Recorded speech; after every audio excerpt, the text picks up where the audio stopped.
I am the Tofu Golem. Please enjoy the video. You start by isolating power and confirming lockout-tagout. This prevents shock. Next, use a multimeter to verify 0V at the unit and visually inspect for oil stains or burnt connectors because leaks and shorted wires cause failures. Remove access panels, note wiring positions, and photograph connections so you can reassemble correctly. Once done, attach manifold gauges to low/high ports to read static pressures, since pressure readings tell you if the system is charged, blocked, or has a bad valve.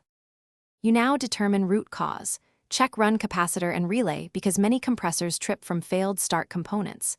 Measure motor winding continuity. Low or infinite resistance indicates failure. If indicated, recover refrigerant properly.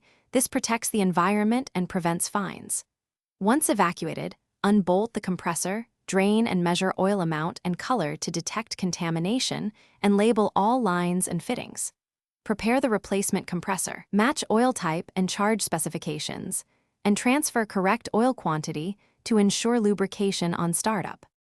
You install the new compressor, using correct torque and new gaskets so seals hold. Replace the filter dryer to catch debris. Then evacuate to about 500 microns and hold to confirm no leaks. This removes moisture and air that harm the compressor.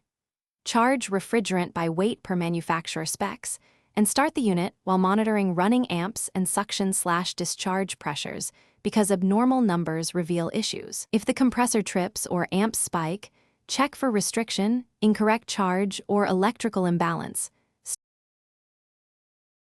Thanks for watching. Consider subscribing if we helped you today.